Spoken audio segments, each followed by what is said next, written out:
ನಿಮ್ಮ ಸಿನಿಮಾಗಳಲ್ಲಿ, ನೀವು ಡೈರೆಕ್ಟ್ ಮಾಡಿದ ಸಿನಿಮಾಗಳಲ್ಲಿ ಒಂದು ಪರ್ಫೆಕ್ಷನನ್ನು ನಾವು ನೋಡ್ತೇವೆ. ಅದು ಮಾಣಿಕ್ಯದ ವಿಚಾರದಲ್ಲಿರ್ಬೋದು, ಯಾವುದೇ ಸಿನಿಮಾಗಳ ವಿಚಾರದಲ್ಲೂ ಕೂಡ ಒಂದು ಪರ್ಫೆಕ್ಷನ್ ನಿಮಗೆ ಪ್ರತಿ ಪ್ರತಿ ಪ್ರತಿ ಹಂತದಲ್ಲೂ ಕೂಡ ಅದು ಒಂದು ರೀತಿಯಾದ ಹೀಗೆ ಇರಬೇಕು ಅನ್ನುವಂಥ ರೀತಿಯ ಪರ್ಫೆಕ್ಷನ್ ನೋಡ್ತಾ ಇದ್ವಿ.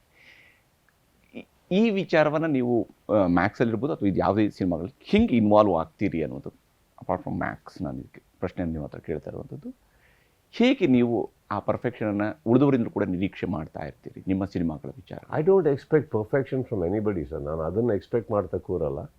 ನನ್ನ ತಲೆಗೆ ಕೆಲವು ಕ್ವಶನ್ಸ್ ಬರ್ತವೆ, ಅದನ್ನು ನನ್ನದು ನಡಿಬೇಕಾದ್ರೆ ಹೇಗಪ್ಪ ಇದು ಹೇಗೆ, ಇದು ಯಾವ ಥರ ಅಂತ ಬಂದಾಗ ಏನಾಗುತ್ತೆ, I think cinema is all about a debate, ಹೌದು, not a quest for perfection. I think it's perfection is a personality sir. I think it just goes ahead. ಬೆಳಗ್ಗೆ ಎದ್ರೆ ನಾನು ಪರ್ಫೆಕ್ಟ್ ಆಗಿರಬೇಕು ಅಂತ ನಾನು ಎದ್ದೇಳೋಲ್ಲ, ಆಗೋಗುತ್ತೆ. ಈಗ ಕತೆ ಬರ್ಬೇಕಾದ್ರೆ ಈಗ ಏನೋ ಒಂದು ಕತೆ ಹೇಳಿದ್ರಿ ಅಂದ್ಕೊಳ್ಳಿ, ಒಂದು ಕತೆ ಹೇಳಿದಾಗ ನನ್ನ ತಲೆಯಲ್ಲಿ ಕ್ವಶನ್ಸ್ ಬರ್ಬೋದು. ಹೌದು, ಇದು ಹೇಗೆ, ನೀವು ಆ ಸೀನಲ್ಲಿ ಹೀಗೆ ಹೇಳಿದ್ರಲ್ಲ, ಅಥವಾ ಈ ಪರ್ಸ್ನಾಲಿಟಿ ಹಿಂಗಿದ್ದಾನೆ, ಅವ್ನು ಪಕ್ಕ ಫೋನ್ ಇಡೋದು ಕರೆಕ್ಟಾಗಿ ಹೇಳಿ, ಇವಾಗ ತಪ್ಪಾಗುತ್ತಲ್ವ, ಸೊ ಇದು ಕರೆಕ್ಟ್ ಅಲ್ವ sir. So it invariably I think ads on. So perfection I think is more a debate oriented sir. ಕೆಲವು ಟೈಮ್ ಲಾಜಿಕಲಿ ಥಿಂಕ್ ಮಾಡಿನೂ ಬಿಟ್ಬಿಡ್ತೀವಿ, ಇದು ಬರ್ಬೇಕು ಸರ್, ಅದು ಲಾಜಿಕ್ ಇಲ್ಲ ಅಲ್ಲಿ, ಬಟ್ ಅದು ಬೇಕಾಗುತ್ತೆ ಅಂದಾಗ. Okay, so that is I think a requirement of the need of a film than anything else. ಈಗ ನಾನು ಡೈರೆಕ್ಷನ್ ಅಂತ ಮಾಡೋಕ್ಕೆ ಹೋದಾಗ ಐ ಥಿಂಕ್ ಸ್ಕ್ರ್ಯಾಚಿಂದ ಹಿಡಿದು ನನ್ನ ಕೈಲಿರುತ್ತೆ. ಹೌದು, ಆ್ಯಂಡ್ ನಾನು ಡಿಸಿಷನ್ ಮೇಕರ್ ಆಗಿರ್ತೀನಿ. ಇಲ್ಲಿ ಬೇರೆಯವ್ರ ಡೈರೆಕ್ಟರ್ ಇದ್ದಾಗ ನಾನು ಅದನ್ನೆಲ್ಲ ಮಾತಾಡೋದು ತಪ್ಪಾಗುತ್ತೆ. I think I should just go with the flow.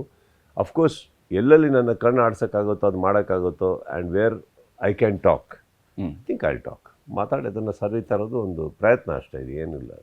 ಹಿಂಗೇ ಆಗಬೇಕು ಹಂಗೆ ಆಗಬೇಕು ಅನ್ನೋದೇನಿಲ್ಲ ಸರ್. ಮ್ಯಾಕ್ಸ್ ಬಗ್ಗೆ ಒಂದು ರಾತ್ರಿಯ ಕತೆ ಅಂತ ಕೇಳಿದ್ವಿ. ಒಂದು ರಾತ್ರಿಯ ಕತೆ ಅಂದರೆ, ಒಂದು ರಾತ್ರಿಯ ಕಥೆಯನ್ನು 2-2.5 ಗಂಟೆಗಳ ಕಾಲ, 3 ಗಂಟೆಯ ಕಾಲ ನೋಡೋದಕ್ಕೆ, ಥಿಯೇಟ್ರಲ್ಲಿ ಕೂತ್ಕೊಂಡು ನೋಡೋದಕ್ಕೆ ಏನಿರುತ್ತಪ್ಪ ಅನ್ನೋಂಥ ಕುತೂಹಲ. ಒಂದು ರಾತ್ರಿಯ ಕತೆ ಅಥವಾ 24 ಗಂಟೆಯ ಕತೆ, ಇವುಗಳು ಭಾಳ ಪೂರ್ಣಚಂದ್ರ ತೇಜಸ್ವಿಯವರ ಜುಗಾರಿ ಕ್ರಾಸ್ 24 ಗಂಟೆಲಿ ಮುಗಿದು ಹೋಗುವಂಥ ಕಥೆನೇ ಇದೆ. ಇಡೀ ಕಾದಂಬರಿಯು 24 ಗಂಟೆಲಿ ಮುಗಿದು ಹೋಗುತ್ತೆ. ಹಾಗಾಗಿ ಒಂದು ಸಿನಿಮಾದ ಬಗ್ಗೆ ಕೂಡ ಇಂಥದ್ದೊಂದು ಕ್ಯೂರಿಯಾಸಿಟಿ. 24 ಗಂಟೆನೂ ಇಲ್ಲ, ಇದು ಒಂದು ರಾತ್ರಿ ಅಂತ ಹೇಳಿದರೆ. ನಾನೀಗ ಯಾವುದೇ ಸಿನಿಮಾ ಮಾಡೋಕ್ಕೆ ಹೋದ್ರೂ ಈಸಿಯಾಗಿ 1-1.5 ಗಂಟೆ ಇಂಟರ್ವ್ಯೂನೇ ಮಾಡ್ತೀವಿ, ಕತೆ ಹೇಳೋಕ್ಕಾಗಲ್ವ? ಕರೆಕ್ಟ್. ಪಿಕ್ಚರ್ ಬಗ್ಗೆ ಏನು ಗೊತ್ತಿಲ್ಲದೇನೆ ನಾವು 1.5 ಅವರ್ ಇಂಟರ್ವ್ಯೂಸ್ ಮಾಡ್ತೀವಿ. ಸೊ ಇಲ್ಲಿ ಕತೆ ಇದೆ, ಸೀನ್ ಇದೆ ಅಂದಾಗ ನಾವು 2-2.25 ಗಂಟೆ ಕತೆ ಹೇಳೋದ್ರಲ್ಲಿ ಏನು ಸರ್, ಆರಾಮಾಗಿ ಹೇಳ್ಬೋದು. ಬಟ್ ಏನಾದರೂ ವಿಷಯ ಇದೆಯಾ ನಿಮ್ಮ ಹತ್ರ, ಏನು ಇಲ್ಲದೆ 2 ಸೋಫಾ ಮೇಲೆ ಇಬ್ಬರು ಕೂತ್ಕೊಂಡು ಮಾತಾಡ್ತಾ ಇದ್ದಾರೆ ಅಂದ್ರೆ ಬೋರ್ ಹೊಡಿಬೋದು. ಹೌದು, ಏನೇ ನಡೆದಿಲ್ಲ ಸರ್ ಈ ಪ್ರಪಂಚದಲ್ಲಿ 1 ಅವರಲ್ಲಿ, ಫ್ಯೂ ಸೆಕೆಂಡ್ಸಲ್ಲಿ. ಕೆಲವು ಸಿಚುವೇಶನ್ಸ್ ಈ ವರ್ಲ್ಡಲ್ಲಿ ಫ್ಯೂ ಸೆಕೆಂಡ್ಸ್, 1 ನಿಮಿಷದಲ್ಲಿ ಏನೇನೋ ನಡೆದೋಗಿದೆ. ಅದ್ರ ಮೇಲೆ 3 ಅವರ್ ಕತೆ ತೆಗೆದಿದ್ದಾರೆ, ಇಲ್ಲ 8 ಎಪಿಸೋಡ್ ಸೀರೀಸ್ ತೆಗೆದಿದ್ದಾರೆ. ಹೌದು, it is just an approach in the story telling, the narrative is what keeps you hooked. ಈಗ ನರೇಟಿವ್ ಚೆನ್ನಾಗಿದ್ದರೆ ನಿಮಗೆ ಎಷ್ಟು ಗಂಟೆಗಳ ಕಾಲ ಬೇಕಾದ್ರೆ ಹಿಡ್ಕೊಂಡು ಕೂತ್ಕೋಬೋದು. 2.5 ಗಂಟೆ is not at all a problem.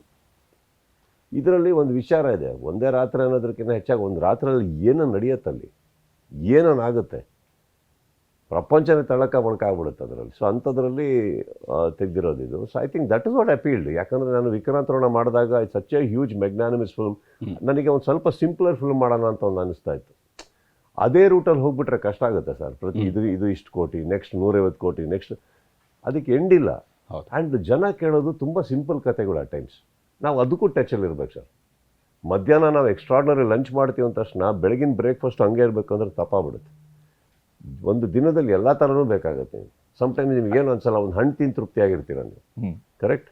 Cinemas like that. I think ಇವಾಗ ಫಾರ್ ಎಕ್ಸಾಂಪಲ್ ನೀವು ನೋಡಿ, ಮಗಧೀರ ಅಂತ ಒಂದು ದೊಡ್ಡ ಸಿನಿಮಾ ಮಾಡ್ತಾರೆ ರಾಜಮೌಳಿ ಅವರು. ಹೌದು.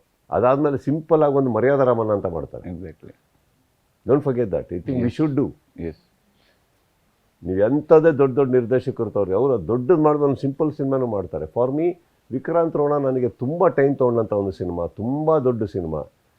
ಸಿಂಪಲ್ ಕತೆ ನಾನು ಹುಡುಕ್ತಾ ಇದ್ದೆ, ಸಿಕ್ಕಿದ್ರೆ ಮಾಡೋಣ. ಇವತ್ತಿನ ಕತೆ ಸಿಂಪಲ್, ಸುಮ್ಮನೆ ಒಂದು ಜೀನ್ಸು ಬಟ್ಟೆ ಹಾಕೊಂಡು ಹಿಂಗೆ ಹೋಗಂಗಿರಬೇಕು ಶಾರ್ಟಿಗೆ, ಒಂದು ಒಳ್ಳೆ ಕತೆ ಸಿಕ್ಕಲಿ ಅಂತ ನಂಗೆ ಆ ಟೈಮಲ್ಲಿ ಬಂದಿದ್ದು Max. I think I thoroughly enjoyed it. ಆದರೆ ನೀವು ಇದನ್ನು ಒಪ್ಕೊಳ್ತಿರಲ್ಲೋ ಗೊತ್ತಿಲ್ಲ, ಆದರೆ ಸಾಮಾನ್ಯವಾಗಿ ಜನರ ಪಾಯಿಂಟ್ ಆಫ್ ವ್ಯೂಯಿಂದ ಇದನ್ನು ಹೇಳ್ತಾ, ಅಥವಾ ನಮ್ಮಂಥವರ ಪಾಯಿಂಟ್ ಆಫ್ ವ್ಯೂಯಿಂದ ಅಂತ ಬೇಕಾದ್ರೆ ನೀವು ಇದನ್ನು ಪರಿಗಣಿಸ್ಬೋದು. ಅಂದರೆ ಒಂದು ಸಿನಿಮಾ ಒಂದು ಸ್ಟ್ಯಾಂಡರ್ಡ್ ಸೆಟ್ ಆಯಿತು ಅಂತ ಹೇಳೋ ರೀತಿಯಲ್ಲಿ ನಾವು ಯೋಚನೆ ಮಾಡ್ತಾ ಇರ್ತೀವಿ. ಯೂಶ್ವಲಿ ಇವರು ವಿಕ್ರಾಂತ್ ರೋಣ ಮಾಡಿದಾಗ ಸುದೀಪ್ ಅವ್ರ ನೆಕ್ಸ್ಟ್ ಸಿನಿಮಾ ಅಂತ ಹೇಳಿದಾಗ ಅದು ಹಿಂಗಿರಬೇಕು, ಇದನ್ನು ಮೀರಿಸುವಂಥ ರೇಂಜ್ ಇರಬೇಕು ಅನ್ನುವಂಥದ್ದು ಸಾಮಾನ್ಯ.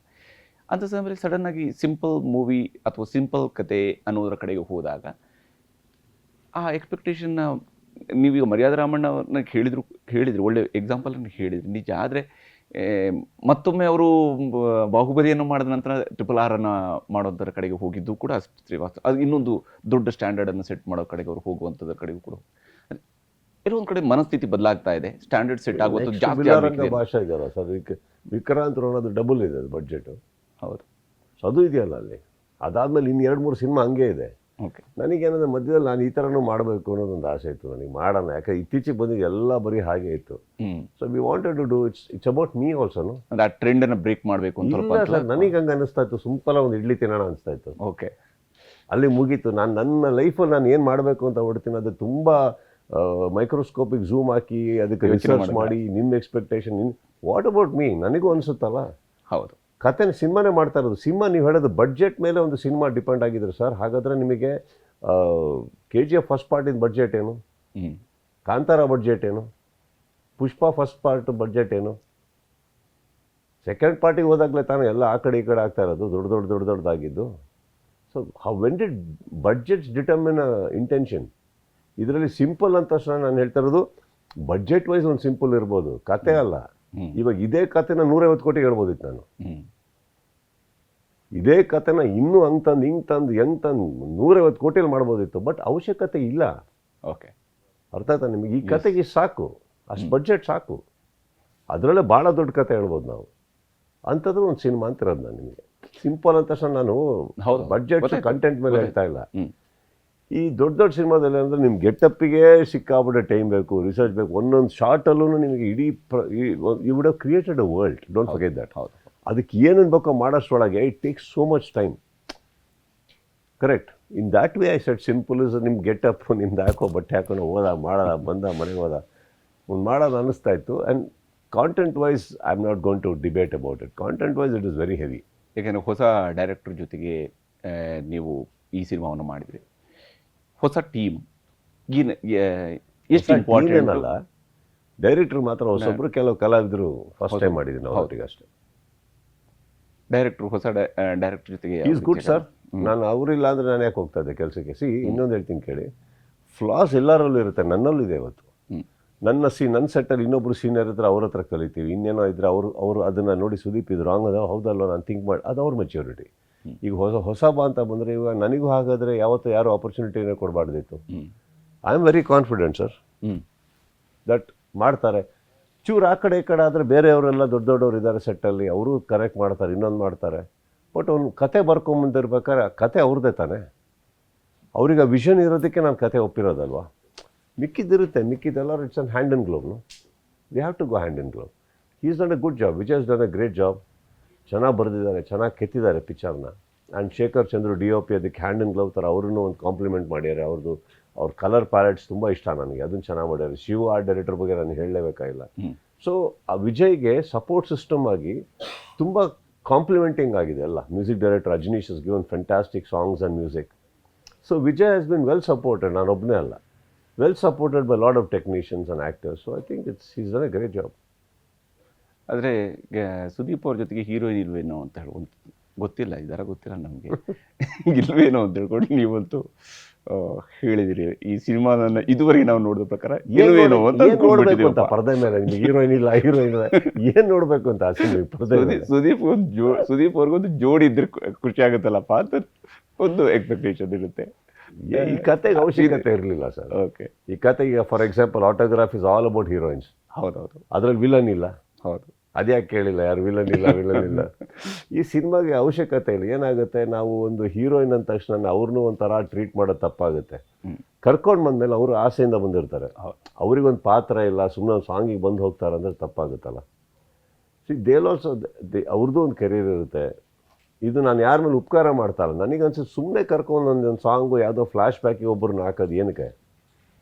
ವಿಕ್ರಾಂತ್ ರೋಣದಲ್ಲಿ ಆಲ್ರೆಡಿ ಆ ಕ್ಯಾರೆಕ್ಟರ್ ಇಂಪಾರ್ಟೆಂಟ್ ಮಿಲನ್ ಅವ್ರು ಮಾಡಿದ್ರು. ಬಟ್ ಹೌದು, ಎಲ್ಲ ಸಿನಿಮಾದಲ್ಲಿ ಯಾಕೆ ಸರ್ ಬ್ಯಾಕ್ ಟು ಬ್ಯಾಕ್? ಈ ಸಿನಿಮಾದಲ್ಲಿ ಅವಶ್ಯಕತೆ ಇಲ್ಲ ಅಂತ ಇನ್ನೊಂದೇನು ಅನಿಸುತ್ತೆ ನನಗೆ, ಸಿನಿಮಾ ಫ್ಲೋ ಕಟ್ ಆಗುತ್ತೆ ನನಗೆ, ಸ್ಪೀಡ್ ಸುಮ್ಮನೆ ಯಾರಾದರೂ ಒಬ್ರು ಹಾಕೋದ್ರಿಂದ. ಆ್ಯಂಡ್ ಅದೂ ಯಾರೋ ಕೇಳ್ತಾರೆ ಥಿಯೇಟ್ರಲ್ಲಿ ಒಂದು ಸಾಂಗ್ ಬೇಕಾಗುತ್ತೆ ಅನ್ನೋದಕ್ಕೆ ಹಾಕೋದು ಇನ್ನೂ ದೊಡ್ಡ ಕ್ರೈಮ್ ಅದು. ಕತೆ ಹೇಳೋಕೆ ಕೊಟ್ಟಿದ್ರಿ, ಕತೆಯಲ್ಲಿ you have to be very honest to your story. ಅದರಲ್ಲಿ ಏನೇನು ರಿಕ್ವೈರ್ಮೆಂಟ್ ಇದೆ ಅದನ್ನ ಯಾವುದೂ ಡಿಸ್ಕೌಂಟ್ ಮಾಡಬೇಡಿ. ಅವಶ್ಯಕತೆ ಇಲ್ದಿರೋದು ಬೇಡ, ಈ ಸಿನಿಮಾಗೆ ಬೇಡ. ಈಗ ಬಿಲ್ಲಾರಂಗ ಭಾಷೆದಲ್ಲಿ ಇದ್ದಾರೆ, ಮೂರು ಹೀರೋಯಿನ್ಸ್ ಇದ್ದಾರೆ. ಈಗ ಅದಕ್ಕೆ ಬಂದು 3 ಜನ ಯಾಕೆ ಅಂತ ಕೇಳ್ಬಿಡಿ. ಇಲ್ಲ ಆಗ್ಲೂ ಅದು ಅವಾಗ ಕೇಳೋಣ ಯಾಕೆ ಅಂತದನ್ನ, ಆದ್ರೆ ಇಲ್ಲಿ ಯಾಕಿಲ್ಲ 3 ಜನ ಇರ್ತಾರಲ್ಲ ಸರ್, 3 ಜನನು ಒಬ್ರಿಗೆ ಒಂದೇ ಹೀರೋಯಿನ್ ಕೊಡೋಕ್ಕಾಗಲ್ವಲ್ಲ.